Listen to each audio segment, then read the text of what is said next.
زکوٰۃ بھی نکالتے ہیں، سال میں ایک مرتبہ زکوٰۃ نکالنا چاہیے۔ بعض عورتیں کہتی ہیں کہ ہم نے تو یہ گہنے پہنی ہوتی ہیں یا یہ زیورات ہم نے پہنے ہوتے ہیں، اس پر تو کوئی زکوٰۃ نہیں ہے، بلکہ ہے۔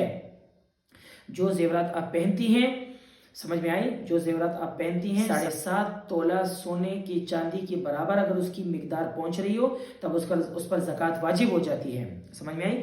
تو یہ زکوٰۃ ادا کرو، پھر اللہ اور اس کے رسول کی فرمانبرداری بھی کرو۔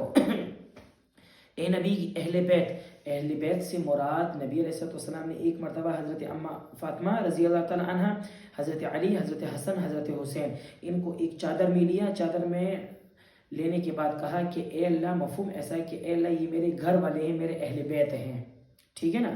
اب اہل بیت سے مراد صرف وہ 5 افراد ہی خاص نہیں، اہل بیت سے مراد نبی علیہ السلام کی گھر والیاں ساری شامل ہیں۔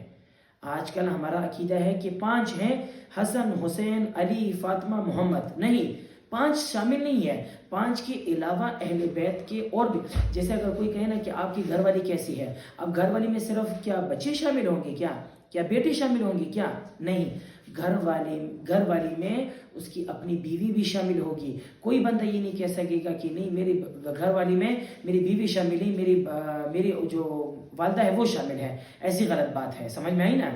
تو سمجھ میں آ گئی۔ تو نبی علیہ السلام کی اہل بیت میں 5 بندے شامل نہیں، بلکہ نبی علیہ السلام کے اہل بیت میں جو نبی علیہ السلام کی ازواج مطہرات ہیں وہ بھی شامل ہیں، جو ہماری اس امت کی مائیں ہیں، سمجھ میں آ گئی۔ صرف 5 بندوں کو خاص کر کے کوئی بندہ یہ نہیں کہہ سکے گا کہ اہل بیت میں صرف یہی شامل ہوں گے۔ وَذْكُرْنَا، اس کی مثال آپ ایسی ہی سمجھ لیں جیسے کوئی بچہ، کوئی والد جو ہو اپنے بیٹے اور بیٹوں کو بلا کر کہیں کہ یار یہ میرے گھر والے ہیں، یہ مجھے ان سے بہت محبت ہے۔ اب کوئی بندہ تو یہ نہیں کہے گا کہ بس ٹھیک ہے آپ کو ان سے محبت ہے یا یہ آپ کے گھر والے ہیں، آپ کی بیوی گھر والی نہیں ہے۔ وہ بندہ تو اس کا منہ توڑ دے گا، اس کہے گا کہ یار یہ کیسی بات کر رہا ہے، یہ بھی میرے گھر والے ہیں اور میری بیوی میں میرے گھر والی ہے، سمجھ میں آ گیا نا۔ تو ایک قسم کا یہ بھی اشارہ اس میں ہو سکتا ہے۔ اہل بیت گھر والو، اللہ تو یہ چاہتا ہے کہ تم کو گندگی سے دور کرے اور تمہیں ایسی پاکیزگی عطا کرے جو ہر طرح مکمل ہو۔ وَاذْكُرْنَ مَا يُتْلَى فِي بُيُوتِكُنَّ مِنْ آيَاتِ اللَّهِ وَالْحِكْمَةِ إِنَّ اللَّهَ كَانَ لَطِيفًا خَبِيرًا، تمہارے گھروں میں اللہ کی جو آیتیں اور حکمت کی جو باتیں سنائی جاتی ہیں ان کو یاد رکھو، یقین جانو اللہ بہت باریک بین اور ہر بات سے باخبر ہے۔ یعنی اللہ تعالیٰ یہ بتانا چاہ رہے ہیں کہ میں ہر بات سنتا ہوں، میاں بیوی کے بیچ میں جو بھی باتیں ہو یا جو بھی احکامات ہو یا جو بھی کچھ ہو، اللہ تعالیٰ فرماتے ہیں سب کچھ کو میں جاننے والا ہوں، مجھے کوئی ایسے نہیں کہہ سکتا کہ یہ سننے والا نہیں ہے۔ اللہ تعالیٰ فرماتے ہیں میں سنتا بھی ہوں اور میں دیکھ بھی رہا ہوتا ہوں۔ تو کلاس میٹرک کی سورۃ الاحزاب ہماری جاری ہے۔